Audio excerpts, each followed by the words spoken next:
Welcome to Out Loud, the queer creative podcast presented by the Q LGBTQ Creative Network and hosted by Kenny Fitz.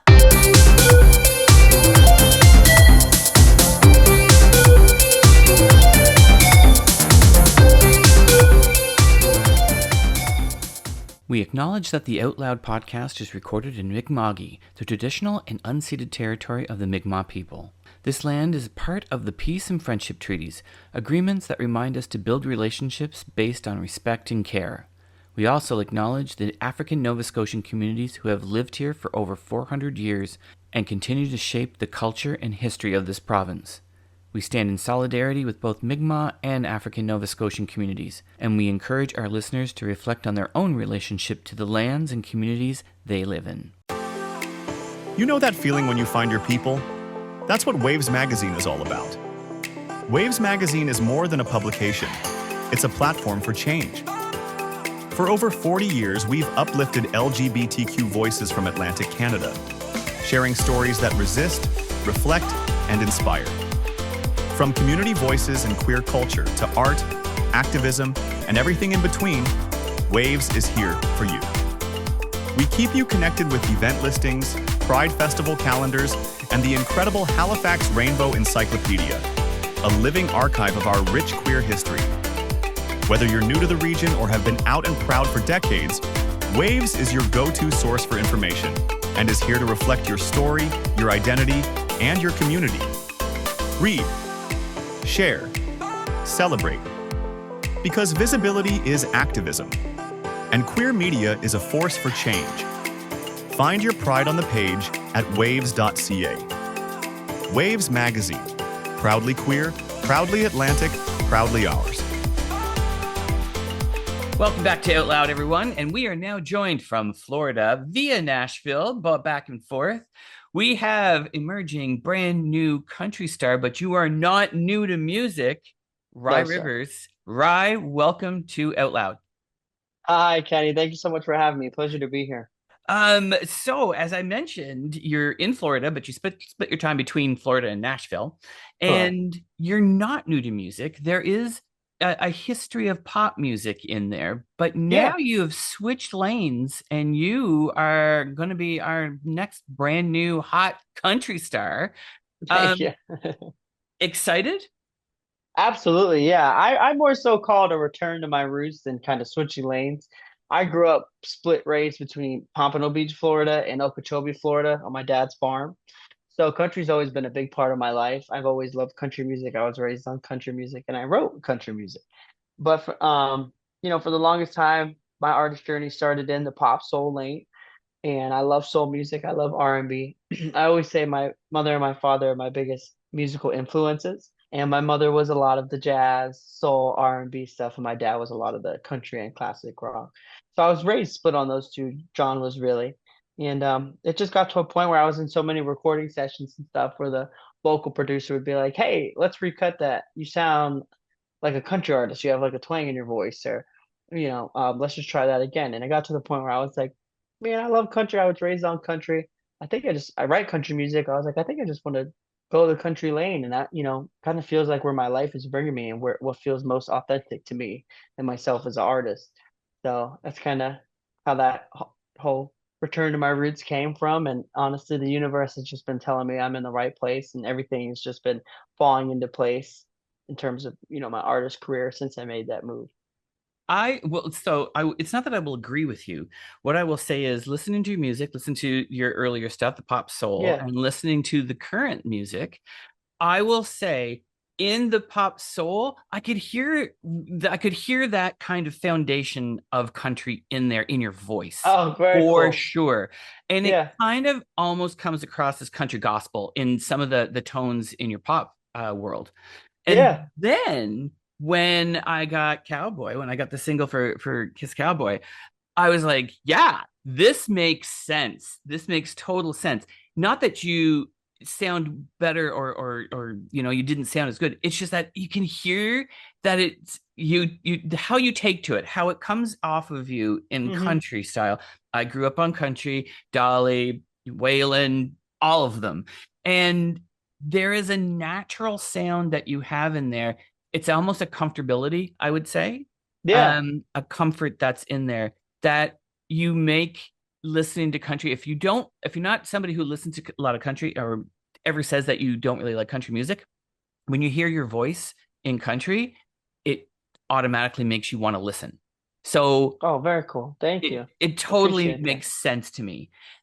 You have this kind of it's a delivery within your voice, and it's not overpowering, but it's just a real Clay Clay Walker, older country artist. I listened to a lot of him in university. You have that same kind of like comfort within your voice that just sounds so natural.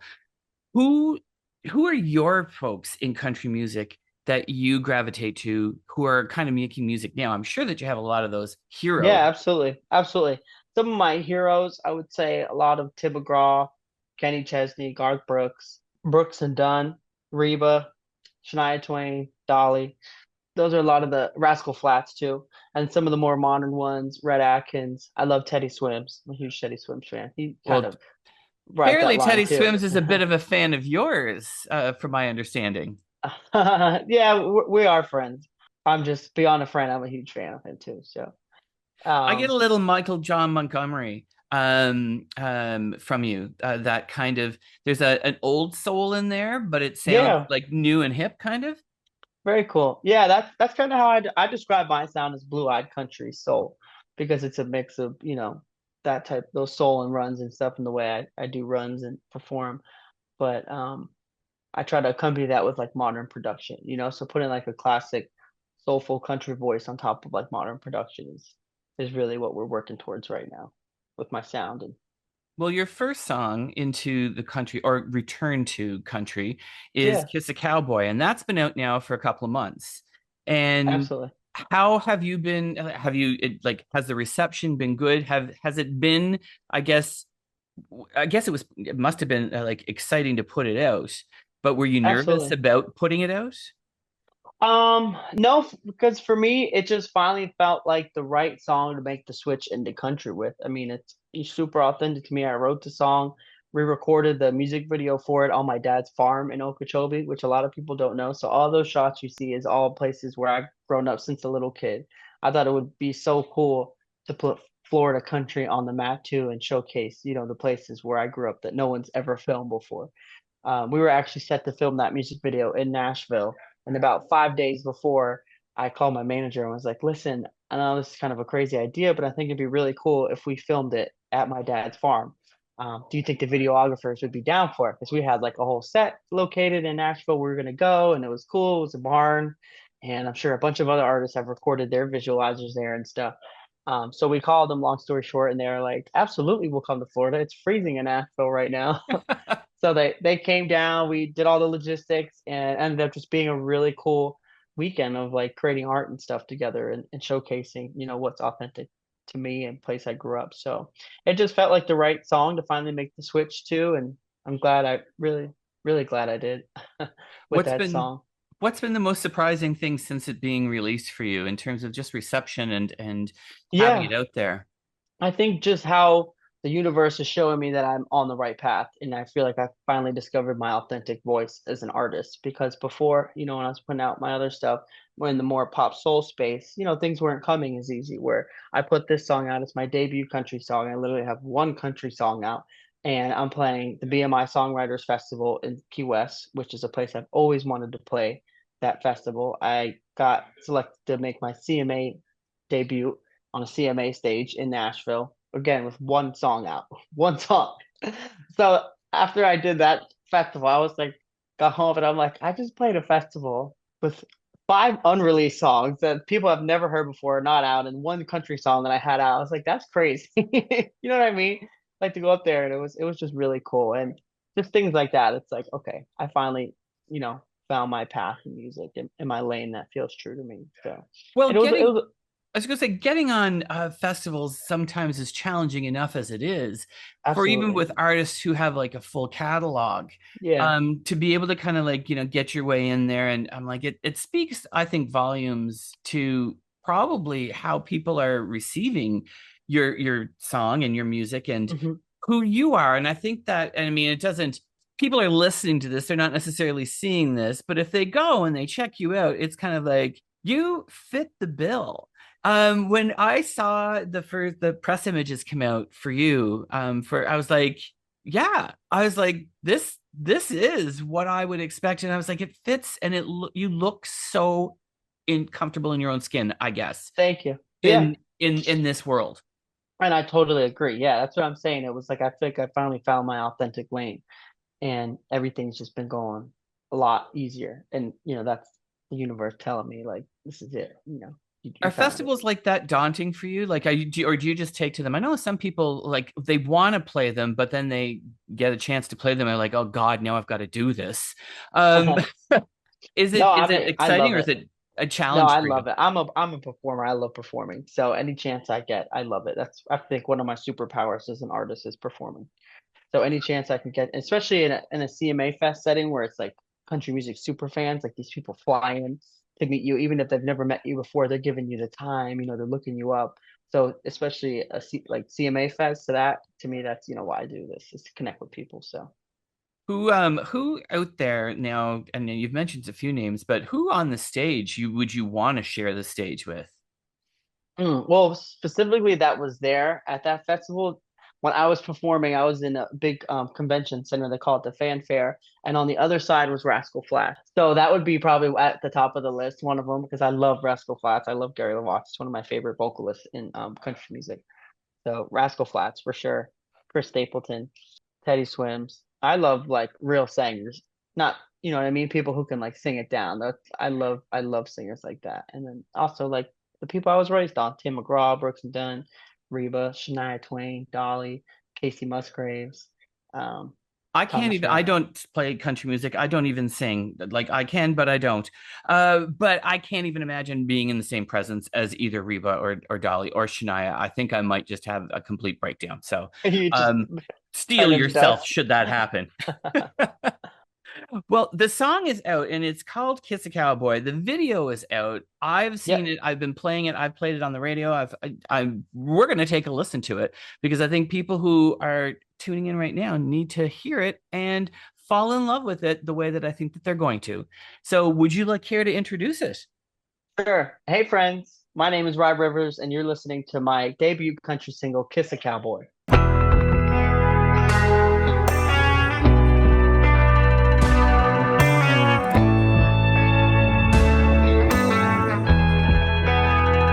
What's it like to kiss a cowboy? Does he taste like whiskey on your lips?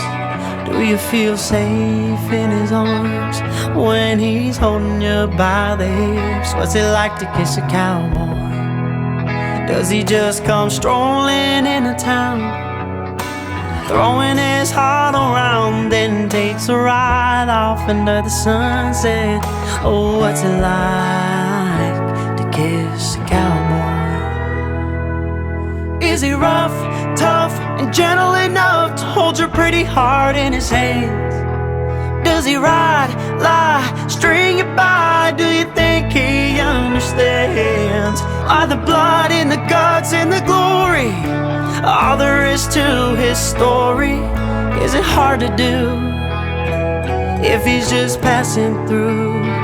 When you kiss a cowboy, does he ever take his boots off? Yeah, when he tells you how he feels, does he whisper like the wind does? 'Cause he's scared of something real. Is he sweet like honeysuckle? Does he like to show off his big belt buckle? Does he do things that drive you crazy? Say yeehaw, we call you baby. Or tell me now, what's it like to kiss a cowboy? Is he rough, tough, and gentle enough to hold your pretty heart in his hands? Does he ride, lie, string you by? Do you think he understands? All the blood and the guts and the glory, all there is to his story.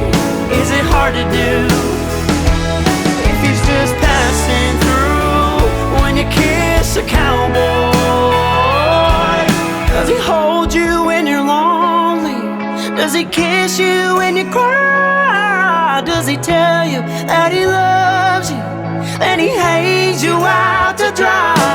Through his battle scars, in his ringed heart, make him a harder man to love. Do you think he's good enough to have your love when you kiss a cowboy? Is he rough, tough, and gentle enough to hold your pretty heart in his hand? Does he ride, lie, string you by? Do you think he understands? Are the blood and the guts and the glory all there is to his story? Is it hard to do if he's just passing through when you kiss a cowboy?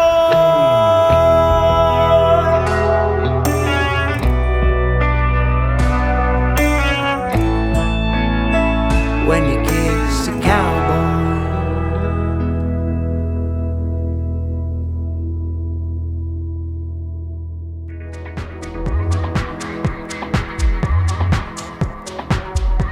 Check out the latest and greatest in LGBTQ music on Out Loud, the queer music radio show on communityradio.ca. Hosted by Kenny Fitzpatrick, listen in to Out Loud every Thursday at 9 p.m. EST and rebroadcast again at midnight. And to feed your LGBTQ music fix, hang around after the show for Out Loud's Jukebox. 2 hours of non-stop tunes from the best and brightest artists from around the world. Welcome back to Out Loud, everyone. We are still chatting with country star Rye Rivers. We just heard Kiss a Cowboy. That's the first single that you've had out country. You do have a second single out, which is a cover of the classic Brooks and Dunn, Neon Moon. I love that song, and I think that you did just a bang-up job with it. Thank you. So being in country now, and this being Out Loud, this being all about to us LGBTQI plus artists that are out there, country we've got some artists who are out and proud, and they are in country. And I'm wondering for yourself, were you nervous about it? Stepping into the country world or back into it, and how has it been for you? Yeah. I mean, for me, I'm all about authenticity. So if I'm going to do this as an artist, I'm going to be my authentic self no matter what. So stepping into it, I mean, you always have some preconceived notions, but honestly, it's been amazing. Again, I made my CMA Fest debut today. I've been nothing but myself in terms of everything that I put out there and who I share as a person. And I feel like the country world has accepted me for who I am. So I would say it's been a really amazing experience. I've chatted with Chris Hausman and a few other different country artists, and it's been a few years since I've talked to them about that kind of world. And what I've been seeing is a real shift and change. And I think that there's a world that's out there that wants country music to stay in a certain light, but the artists that are coming through, like yourself, are really changing the dynamic in country music. I think it's opening it up more. And I think what's happening now is we are seeing some folks who you've referenced, Teddy Swims being one of them, who has a voice that can play anywhere, that can live. It could be a yodel. I'm sure Teddy Swims could do it. But you have your Post Malones, you have your Jelly Rolls, who are now starting to kind of, and I mean, not to give all the credit to Shania and Taylor, but they really did, Shania being that crossover artist that did, I mean, absolutely, with an album and did, let's do the pop version and the country version, Taylor Swift coming through and coming from a pop world, or a country world, and really kind of doing that. How do you see that starting to kind of shift in terms of like what the expectation is, I guess, on country music? Sure. I mean, I think country is becoming a worldwide genre, where it used to just be, and it still is very much so, like its own thing in America. It's always like country has always had their own award shows and, kind of did their own thing. But it's beautiful to see it branch out to become, where now we have these global superstars like Morgan Wallen, Luke Combs, who's playing arenas in England now and stuff. I think it's a beautiful thing. I think country music is all about authenticity, real stories about real people, and three chords and the truth. So I think, sticking to that as an artist in any regard, that's always going to resonate with people because that's just, human nature and the truth. So Storytelling is definitely like a huge gift in story in country music. absolutely. So to see that, spread across the world, and the fact that, there's all these cool crossover collaborations happening in country is a beautiful thing. Because honestly, a lot of these genres, they're all cousins. They're all kissing cousins. You know what I mean? R&B, soul, country. I mean, they all share so many, ancestors and stuff. So to see them, all these different artists make collaborations, that's what art is all about. Anyway, it's reinterpreting, other people's stuff from the past. So it's a beautiful thing. Well, listen, Beyonce laid it down, no problem. So that I mean, that was a shift. That's a shift in terms of recognition, right? That you don't have to be from a certain place. You don't have to have a certain background. You just have to love the music and understand it. I think that's a big part of it. Absolutely. Yeah. I mean, for anyone, any artist trying to, do the crossover, as long as they're, it's real. A lot of artists are jumping on the bandwagon just because it's popular right now. But I think people see through that. So as long as, it's really honestly about the storytelling and the authenticity that comes with being a country artist, I think it'll be successful. Having been in and that being your roots and you now coming back into it, what are the biggest changes, I guess, that you've seen in country music since like you growing up on it? Yeah. Again, I think just more of those crossover collaborations, that and country being so massive now. It's like it's not the biggest genre in the United States. It's like on track to be that, and be more on like a global stage. It definitely is. And as I told you earlier, having spoken to UK artists who are playing country music, who are actually becoming country music artists, which was a Yeah. challenge for me because I've never heard a UK artist actually pick up country music. And as Yeah. I was kind of getting into that world a little bit and talking to them, it just showed you just how universal it is and how they received it and who they got there, like who their heroes were. Hmm. It wasn't any different. And it was just such a unique perspective to have UK artists That's falling in funny. love with country music. I just did a podcast on last Friday with a outlet in the UK, and we were talking about this exact point right here. So it's cool. And I think you're going to see a lot more of that. I think you're also going to see a lot more within the queer world, with artists because of artists like yourself. I think that you open doors for other artists to feel comfortable and say, "Yeah, I really wanted to go that route, but I was Yeah. nervous." And then Hmm. along comes a Rye Rivers who kind of shows them, "Yeah, this is possible." Do you feel pressure around that kind of thing, or do you just kind of, well, head down and charge on Yeah. through and Yeah, for me, again, it's just about, if I'm doing this, I'm gonna do it as who I am. I'm not gonna hide or change anything. And for me, my sexuality is such a small part of what makes me who I am. I never want that to be the focus. I want it to be about the music. You know what I mean? It doesn't define me. Just like being straight doesn't define someone, and I aspire to see a world where it's not a pointed topic. It's just, who you are, and it's all about the music, you know? do you see yourself doing collaborations with other country artists, I guess, that are from the queer community? Do you see that, or Yeah. is that something like I guess it wouldn't be something that you wouldn't see? It's just that is it something that you look to do, or is if it comes along, it comes along? Yeah, I think it's a bit of both. I mean, to me, again, it's all about the music. So if it makes sense musically, and I'm a fan of their stuff, absolutely. I love that, and I think that again, for me, thinking about youth who maybe look to musicians, actors, that kind of thing, and to see themselves out there in the world, I think it Hmm. does a lot. So I think that you have moved slightly into that kind of role model kind of position a bit, and I'm excited to see your fan base grow and what it ends up looking like because I think it Thank may you so surprise much. you even. It's a big compliment. Thank you. Yeah, So, two songs are out. yeah, What is next? What's on the horizon? I know that there's lots. yeah. I actually just finished wrapping up vocals on a bunch of new songs with a producer out in LA that I'm super excited for. So for this year, probably gonna have another single come out, and then a country single. So excited for that song. We spoke a lot about Dolly. When I wrote this song, that is like literally the one person I had in mind. I was like, what would it sound like if like Dolly Parton wrote this country Christmas song, and that's literally how I wrote the song. So I'm super excited for that. I love Christmas music. And then next year, probably an EP Country and to start it Christmas off. go hand in hand. It always Absolutely. has. Yeah. Whether it's a Dolly Chris and Dolly and Kenny, I mean, I think may have put, popular music and Christmas music on the map.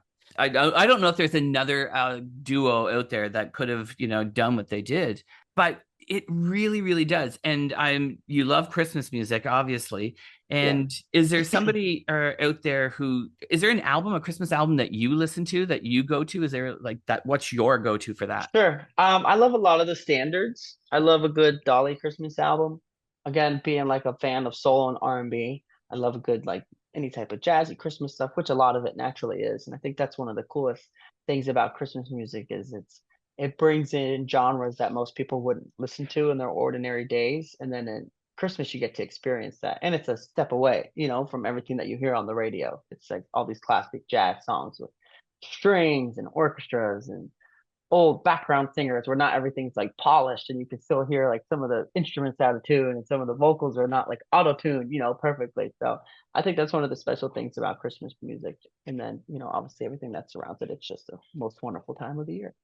So Christmas single on the way. Yeah. I do like that because we like to do Christmas shows and we like to have new Christmas music from artists. So, Oh, uh, very cool. how much are you playing live? Yeah, a good amount right now. Definitely could be a lot more, but again, I'm in my build phase, so it's just building an audience brick by brick, show by show. So we're doing a couple of shows here and there. I just actually headlined my first festival in Wyoming, which was really cool. So being able to start branching, outside of the state of Florida and do shows all over the country is really fulfilling and really cool. We need to get you to here to Canada at some point in Oh, time let's do because it. I've never been to Canadians love Canada. country music. I would love to go, and I would love to ski. So if we could like line that up. That can be done. That Yeah. we tend to get some snow. Yeah. I won't I lie. guess that'd be kind of hard because festivals are, I'm assuming, in the summertime and They're in the skiing. summertime. We have actually quite a large country music festival that happens here, especially in the east coast of Canada, and Okay. that happens around in different parts of Canada. So there's no shortage of festivals to play, but we also, I mean, we see a lot of crossover. Like we see a lot of like country music with R&B, with rap, with pop. Yeah. They mix it up, and I think it's because we're not big enough to have, I think these major festivals all of their own. We have smaller kind of niche festivals, but when we have our bigger ones, we kind of bring everyone together so that you get Yeah. a smattering of everything and everybody's kind of good Cool. for it all. That's awesome. I love that. So we need to get Yeah. Rye Rivers here in Canada. If Let's anybody is put out that there out there. listening with the power to make this happen, we need to do this. Goals for, I mean, you said EP, but goals just in general for, the rest of this year and into the coming year. I Absolutely. can't Yeah. believe I just said into the coming year too. I realized just how fast I'm making time work. I know it's crazy. I mean, Labor Day's next weekend. They already got the pumpkin spice at Starbucks. I'm like, Jesus, especially in Florida. It's like, it's 90 degrees outside. Don't they should do that everywhere else, but in Florida they should have like it should be like a firm hold until October because we don't. It's still like hurricane season here. But yeah, no, I mean, next year, realistically, I would love to play a lot more festivals. I think that's the coolest thing for me, and I just love engaging with those type of crowds and that type of show. And then also getting on tour, opening up for a major artist like a Brooks and Dunn, Tim McGraw, Casey Musgraves, Oh man. Reba, Shania Twain, Dolly. I mean, Dolly doesn't tour anymore; she's set, but Shania's still on the road. So stuff like that, I would absolutely love to do that. Being able to get on like a real tour and like tour bus and all those bells and whistles that comes with it and the grind. I am going to manifest it that you will Yes. be on tour with Casey Musgraves. Uh, Okay. Love that.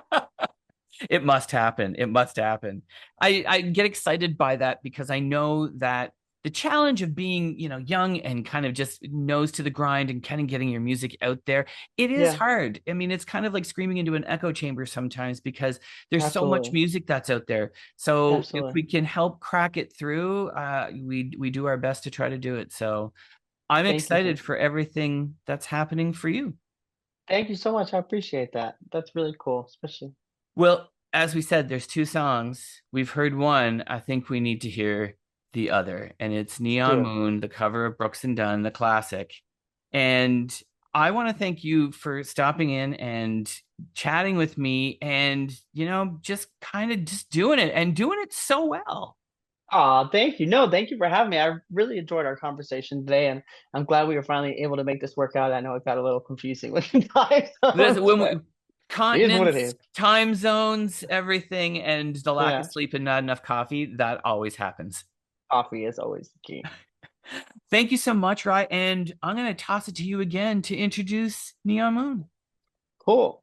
Hey, friends, thanks so much for tuning in. My name is Rye Rivers, and you're listening to my cover of the Brooks and Dunn classic Neon Moon.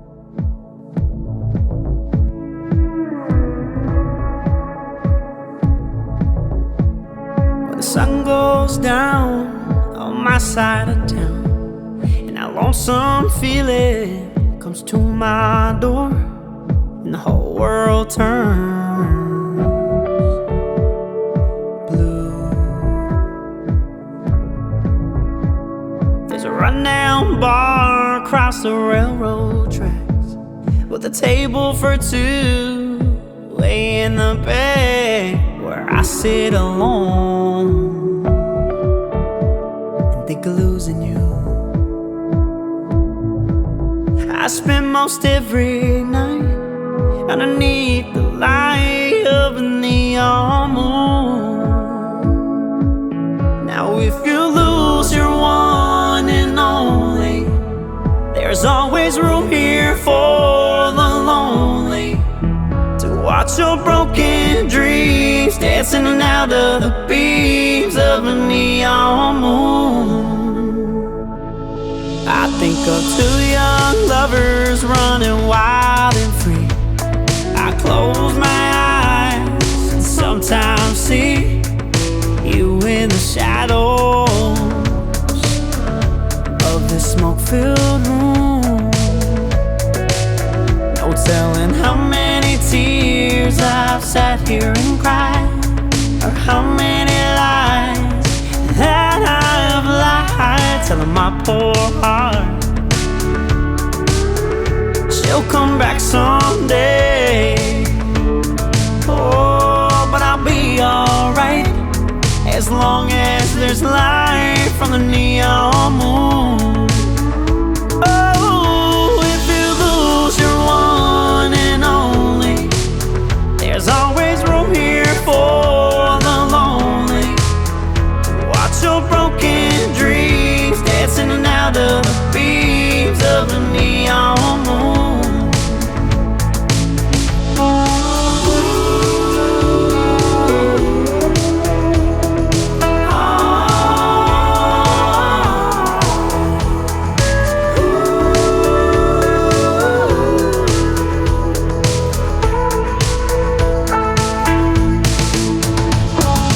Jukebox plays on, drink by drink, and the words to every sad song seem to say what I think. But this pain inside of me ain't never gonna end. Oh, but I'll be alright as long as there's light from the neon moon. Oh, if you lose your one and only, there's always room here for the lonely to watch your broken dreams dancing out of the beams of the neon moon. Come watch your broken dreams dancing out of the beams. Oh, your broken dreams dancing out of the beams. Oh, your broken dreams dancing out of the beams of the neon moon. Watch your broken dreams dancing out of the beams of the neon moon. Come watch your broken dreams dancing out of the beams of a neon moon.